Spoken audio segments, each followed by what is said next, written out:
ನಮಸ್ಕಾರ ಎಲ್ಲರಿಗೂ. ಇವತ್ತಿನ ನಿರ್ಜಲ ಏಕಾದಶಿಯ ಮಹಾತ್ಮ್ಯವನ್ನು ನೋಡೋಣ. ಯುಧಿಷ್ಠಿರ ಭಗವಂತ ಕೃಷ್ಣನಲ್ಲಿ ಕೇಳುತ್ತಾನೆ, ಜನಾರ್ದನ, ಜ್ಯೇಷ್ಠ ಮಾಸದ ಶುಕ್ಲ ಪಕ್ಷದಲ್ಲಿ ಬರುವಂತಹ ಏಕಾದಶಿಯ ವರ್ಣನೆಯನ್ನು ಮಾಡಿ ಅಂತ. ಆಗ ಶ್ರೀಕೃಷ್ಣ ಹೇಳ್ತಾನೆ, ಹೇ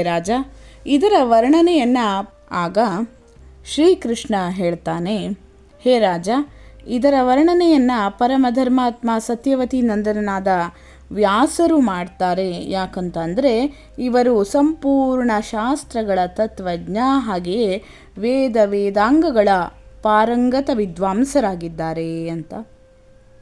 ಮುಂದೆ ವೇದವ್ಯಾಸರು ಈ ರೀತಿಯಾಗಿ ಹೇಳ್ತಾರೆ, ಹೇ ರಾಜನ್, 2 ಪಕ್ಷಗಳ ಏಕಾದಶಿಯಂದು ಭೋಜನವನ್ನು ಮಾಡಬಾರದು. ದ್ವಾದಶಿಯಂದು ಸ್ನಾನವೇ ಮುಂತಾದವುಗಳಿಂದ ಪವಿತ್ರರಾಗಿ ಹೂವುಗಳಿಂದ ಭಗವಂತ ಕೇಶವನ ಪೂಜೆಯನ್ನು ಮಾಡಿ ನಿತ್ಯ ಕರ್ಮ ಸಮಾಪ್ತಿಯಾದ ಮೇಲೆ ಬ್ರಾಹ್ಮಣರಿಗೆ ಭೋಜನವನ್ನು ಹಾಕಿ ಕೊನೆಗೆ ಸ್ವಯಂ ಭೋಜನವನ್ನು ಮಾಡಬೇಕು ಅಂತ ಮುಂದೆ ಹೇಳ್ತಾರೆ.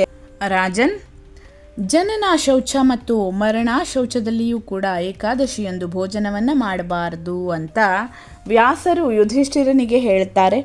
ಇದನ್ನು ಕೇಳ್ತಾ ಇದ್ದಂತಹ ಭೀಮಸೇನ ವ್ಯಾಸರಿಗೆ ಕೇಳ್ತಾನೆ, ಪರಮ ಬುದ್ಧಿವಂತರಾದ ಪಿತಾಮಹರೇ, ನನ್ನ ಉತ್ತಮವಾದ ಮಾತನ್ನು ಕೇಳಿ.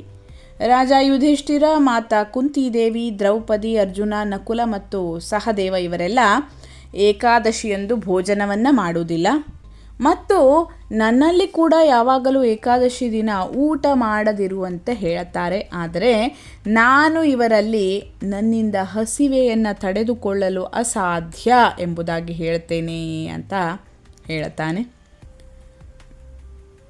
ಭೀಮಸೇನನ ಮಾತನ್ನು ಕೇಳಿದಂತಹ ವ್ಯಾಸರು ಈ ರೀತಿಯಾಗಿ ಅವನಿಗೆ ಉತ್ತರವನ್ನು ಕೊಡ್ತಾ ಹೇಳ್ತಾರೆ, ಒಂದು ವೇಳೆ ನಿನಗೆ ಸ್ವರ್ಗಲೋಕವನ್ನು ಹೊಂದುವ ಆಸೆ ಇದ್ದು ಮತ್ತು ನರಕವನ್ನು ದೂಷಿತವೆಂದು ತಿಳಿಯುವೆ ಅಂತ ಆದರೆ 2 ಪಕ್ಷಗಳ ಏಕಾದಶಿಯಂದು ಭೋಜನವನ್ನು ಮಾಡಬಾರದು ಅಂತ ವ್ಯಾಸರು ಹೇಳುತ್ತಾರೆ. ಅದಕ್ಕೆ ಭೀಮಸೇನ ಹೇಳ್ತಾನೆ, ಮಹಾಬುದ್ಧಿವಂತರಾದ ಪಿತಾಮಹ, ನಾನು ನಿಮ್ಮಲ್ಲಿ ಸತ್ಯವನ್ನು ಹೇಳ್ತಾ ಇದ್ದೇನೆ. ಒಮ್ಮೆ ಭೋಜನವನ್ನು ಮಾಡಿಕೊಂಡು ಕೂಡ ನನ್ನಿಂದ ವೃತಾಚರಣೆ ಮಾಡುವುದು ಅಸಾಧ್ಯ. ಹಾಗಿದ್ದಾಗ ಉಪವಾಸವನ್ನು ಮಾಡಿ ನಾನು ಹೇಗೆ ಜೀವಂತ ಇರುತ್ತೇನೆ? ನನ್ನ ಉದರದಲ್ಲಿ ವೃಕವೆಂಬ ಹೆಸರಿನ ಅಗ್ನಿ ಪ್ರಜ್ವಲಿತವಾಗಿರ್ತದೆ. ಆದ್ದರಿಂದ ನಾನು ಯಾವಾಗ ಜಾಸ್ತಿ ತಿಂತೇನೋ ಆಗ ಆ ಅಗ್ನಿ ಶಾಂತವಾಗ್ತದೆ. ಆದ್ದರಿಂದ ಹೇ ಮಹಾಮುನಿಯೇ, ನಾನು ವರ್ಷಪೂರ್ತಿಯಾಗಿ ಒಂದೇ ಒಂದು ಉಪವಾಸವನ್ನು ಮಾಡಲು ಶಕ್ಯನು. ಯಾವುದರಿಂದ ಸ್ವರ್ಗ ಪ್ರಾಪ್ತಿ ಸುಲಭವೋ, ಯಾವ ಉಪವಾಸವನ್ನು ಮಾಡುವುದರಿಂದ ಕಲ್ಯಾಣಕರವೋ ಅಂತಹ ಯಾವುದಾದರೂ ಒಂದು ವೃತವನ್ನು ನಿಶ್ಚಯ ಮಾಡಿ ನನಗೆ ತಿಳಿಸಿ. ನಾನು ಅದರ ಯಥೋಚಿತ ರೂಪದಿಂದ ಪಾಲನೆಯನ್ನು ಮಾಡ್ತೇನೆ ಅಂತ ಭೀಮಸೇನ ಹೇಳ್ತಾನೆ. ಆಗ ವ್ಯಾಸರು ಹೇಳ್ತಾರೆ, ಭೀಮ, ಜ್ಯೇಷ್ಠ ಮಾಸದಲ್ಲಿ ಸೂರ್ಯನು ವೃಷಭ ರಾಶಿಯಲ್ಲಿ ಅಥವಾ ಮಿಥುನ ರಾಶಿಯಲ್ಲಿದ್ದಾಗ ಶುಕ್ಲ ಪಕ್ಷದ ಪವಿತ್ರ ಏಕಾದಶಿಯನ್ನು ಪ್ರಯತ್ನಪೂರ್ವಕವಾಗಿ ನಿರ್ಜಲ ವ್ರತವನ್ನು ಆಚರಿಸು. ಕೇವಲ ಆಚಮನಕ್ಕಾಗಿ ಬಾಯಿಯಲ್ಲಿ ನೀರನ್ನು ಹಾಕುವುದಷ್ಟೇ ಮಾಡಿ ಅದನ್ನು ಬಿಟ್ಟು ಬೇರೆ ಯಾವ ರೀತಿಯ ನೀರನ್ನು ಕೂಡ ವಿದ್ವಾಂಸನಾದವನು ಬಾಯಿಗೆ ಹಾಕಬಾರದು. ಹಾಗೆ ಮಾಡಿದಲ್ಲಿ ವ್ರತ ಭಂಗವಾಗ್ತದೆ. ಏಕಾದಶಿಯಂದು ಸೂರ್ಯೋದಯದಿಂದ ಪ್ರಾರಂಭಿಸಿ ಮುಂದಿನ ದಿನದ ಸೂರ್ಯೋದಯದವರೆಗೆ ನೀರನ್ನು ತ್ಯಾಗ ಮಾಡಿ ವ್ರತ ಪೂರ್ಣವಾಗ್ತದೆ.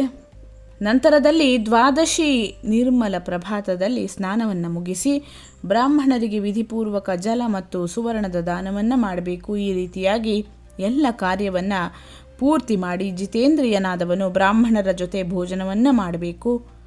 ವರ್ಷ ಪೂರ್ತಿ ಎಷ್ಟು ಏಕಾದಶಿ ಇರ್ತದೋ ಅವುಗಳ ಫಲ ನಿರ್ಜಲ ಏಕಾದಶಿ ವ್ರತಾಚರಣೆಯಿಂದ ಮನುಷ್ಯನಿಗೆ ಪ್ರಾಪ್ತವಾಗ್ತದೆ.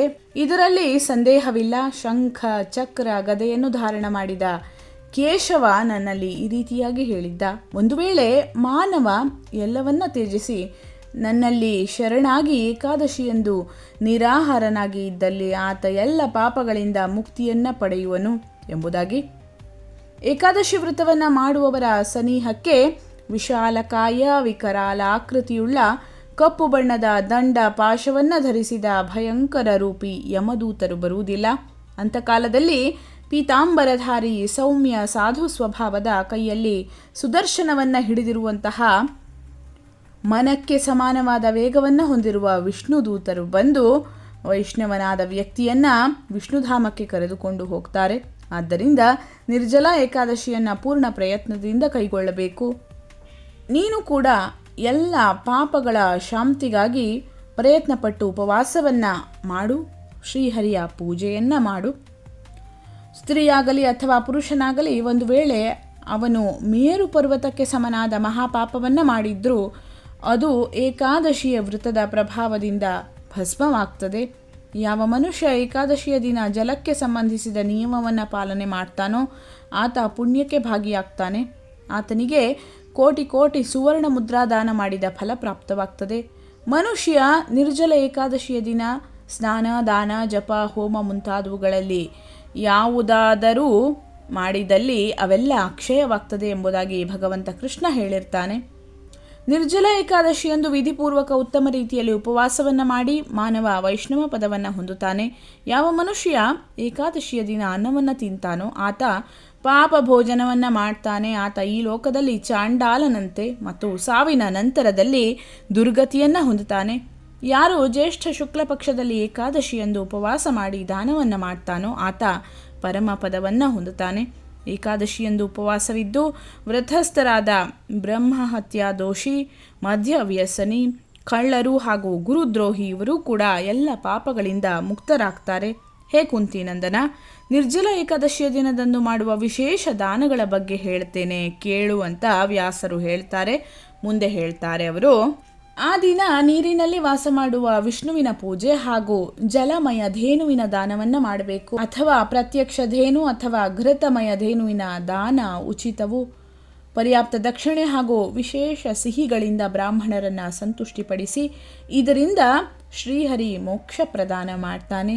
ಯಾರು ಶಮ ದಮ ದಾನಗಳಿಂದ ಪ್ರವೃತ್ತರಾಗಿದ್ದು ಶ್ರೀಹರಿಯ ಪೂಜೆ ಮತ್ತು ರಾತ್ರಿ ಜಾಗರಣೆಯನ್ನು ಮಾಡ್ತಾ ಈ ನಿರ್ಜಲ ಏಕಾದಶಿಯ ವ್ರತವನ್ನು ಮಾಡಿರುವನು ಆತ ತನ್ನ ಜೊತೆ ಕಳೆದ 100 ಪೀಳಿಗೆ ಮತ್ತು ಮುಂಬರುವ 100 ಪೀಳಿಗೆಯವರನ್ನು ಭಗವಂತ ವಾಸುದೇವನ ಪರಮಧಾಮಕ್ಕೆ ಕಳುಹಿಸುವನು. ನಿರ್ಜಲ ಏಕಾದಶಿಯ ದಿನ ಅನ್ನ, ವಸ್ತ್ರ, ಗೋವು, ಜಲ, ಶಯ್ಯ, ಸುಂದರ ಆಸನ, ಕಮಂಡಲು ಹಾಗೂ ಛತ್ರಿಯ ದಾನವನ್ನು ಮಾಡಬೇಕು. ಯಾರು ಶ್ರೇಷ್ಠ ಮತ್ತು ಸುಪಾತ್ರ ಬ್ರಾಹ್ಮಣರಿಗೆ ಚಪ್ಪಲಿಯ ದಾನವನ್ನು ಮಾಡ್ತಾನೋ ಆತ ಚಿನ್ನದ ವಿಮಾನದಲ್ಲಿ ಕೂತು ಸ್ವರ್ಗಲೋಕವನ್ನು ತಲುಪ್ತಾನೆ. ಯಾರು ಈ ಏಕಾದಶಿಯ ಮಹಿಮೆಯನ್ನು ಭಕ್ತಿಪೂರ್ವಕವಾಗಿ ಕೇಳ್ತಾನೋ ಹಾಗೆಯೇ ಯಾರು ಭಕ್ತಿಪೂರ್ವಕವಾಗಿ ಅದರ ವರ್ಣನೆಯನ್ನು ಮಾಡ್ತಾರೋ ಅವರಿಬ್ಬರೂ ಸ್ವರ್ಗಲೋಕವನ್ನು ಹೊಂದುತ್ತಾರೆ. ಚತುರ್ದಶಿಯುಕ್ತ ಅಮಾವಾಸ್ಯ ಸೂರ್ಯಗ್ರಹಣದ ಸಮಯದಲ್ಲಿ ಶ್ರಾದ್ದವನ್ನು ಮಾಡಿ ಮನುಷ್ಯ ಯಾವ ಫಲವನ್ನು ಹೊಂದುತ್ತಾನೋ ಅದೇ ರೀತಿಯ ಫಲವನ್ನು ಈ ಮಹಾತ್ಮ್ಯದ ಶ್ರವಣದಿಂದ ಪಡೀತಾರೆ. ದಂತಧಾವನವನ್ನು ಮಾಡಿ ಏಕಾದಶಿಯ ದಿನ ವ್ರತಸ್ಥರಾಗಬೇಕು. ಈ ರೀತಿಯ ನಿಯಮವನ್ನು ಅವರು ಹಾಕಿಕೊಳ್ಳಬೇಕು.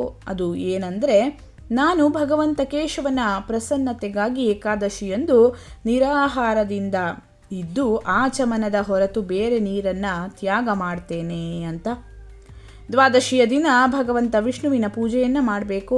ಗಂಧ, ಧೂಪ, ಪುಷ್ಪ ಹಾಗೂ ಸುಂದರ ವಸ್ತುಗಳಿಂದ ವಿಧಿಪೂರ್ವಕ ಪೂಜೆಯನ್ನು ಮಾಡಿ ಜಲದ ಕುಂಭದಲ್ಲಿ ಸಂಕಲ್ಪವನ್ನು ಮಾಡಿ ಕೆಳಗಿನ ಮಂತ್ರೋಚ್ಚಾರಣೆಯನ್ನು ಮಾಡಬೇಕು. ದೇವದೇವ ಹೃಷಿಕೇಶ ಸಂಸಾರಾರ್ಣಮತಾರಕ ಉದಕುಂಭ ಪ್ರದಾನೇನ ನಯಮಾಂ ಪರಮಾಂ ಗತಿಂ.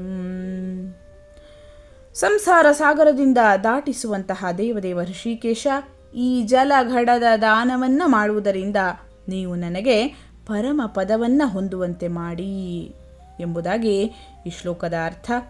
ವ್ಯಾಸರು ಮುಂದೆ ಹೇಳ್ತಾರೆ, ಹೇ ಭೀಮಸೇನ, ಜ್ಯೇಷ್ಠ ಮಾಸದ ಶುಕ್ಲ ಪಕ್ಷದ ಪರಮ ಪಾವನ ಏಕಾದಶಿಯಂದು ನಿರ್ಜಲ ವ್ರತವನ್ನು ಮಾಡಿ ಆ ದಿನ ಬ್ರಾಹ್ಮಣರಿಗೆ ಸಕ್ಕರೆಯೊಂದಿಗೆ ನೀರಿನ ಕೊಡವನ್ನು ದಾನ ಮಾಡಬೇಕು. ಇದರಿಂದ ಮನುಷ್ಯ ವಿಷ್ಣುವಿನ ಧಾಮವನ್ನು ಹೊಂದಿ ಅಲ್ಲಿ ಸಂತೋಷವನ್ನು ಹೊಂದುವನು. ದ್ವಾದಶಿಯ ದಿನ ಬ್ರಾಹ್ಮಣ ಭೋಜನದ ನಂತರ ಸ್ವಯಂ ಆಹಾರವನ್ನು ಸೇವಿಸಬೇಕು. ಈ ರೀತಿಯಾಗಿ ಪೂರ್ಣ ರೂಪದಿಂದ ಪಾಪನಾಶಿನಿ ಏಕಾದಶಿಯ ಈ ವ್ರತವನ್ನು ಮಾಡಿದವನು ಎಲ್ಲ ಪಾಪಗಳಿಂದ ಮುಕ್ತನಾಗಿ ಅನಾಮಯ ಪದವನ್ನು ಹೊಂದುತ್ತಾನೆ ಅಂತ ವ್ಯಾಸರು ಹೇಳುತ್ತಾರೆ. ಇದನ್ನು ಕೇಳಿದಂತಹ ಭೀಮಸೇನನು ಕೂಡ ಶುಭವಾದ ಈ ಏಕಾದಶಿ ವ್ರತವನ್ನು ಪ್ರಾರಂಭ ಮಾಡಿದ. ಆ ದಿನದಿಂದ ಲೋಕದಲ್ಲಿ ಈ ಏಕಾದಶಿ ಪಾಂಡವ ಏಕಾದಶಿ ಅಥವಾ ಪಾಂಡವ ನಿರ್ಜಲ ಏಕಾದಶಿ ಎಂಬುದಾಗಿ ಪ್ರಸಿದ್ಧವಾಗಿದೆ. ಹಾಗೆಯೇ ದ್ವಾದಶಿ ಅನ್ನುವಂತಹದ್ದು ಪಾಂಡವ ದ್ವಾದಶಿ ಎಂಬ ಹೆಸರಿನಿಂದ ಪ್ರಖ್ಯಾತವಾಗಿದೆ. ಇದಾಗಿತ್ತು ಇಂದಿನ ಪಾಂಡವ ನಿರ್ಜಲ ಏಕಾದಶಿಯ ವೃತ ಮಹಾತ್ಮ್ಯ. ನಾವೆಲ್ಲ ಈ ದಿನದ ಈ ಏಕಾದಶಿಯನ್ನು ಆಚರಿಸಿ ಭಗವಂತ ವಿಷ್ಣುವಿನ ಕೃಪೆಗೆ ಪಾತ್ರರಾಗೋಣ. ಧನ್ಯವಾದಗಳು. ಲೋಕಾಃ ಸಮಸ್ತಾಃ ಸುಖಿನೋ ಭವಂತು.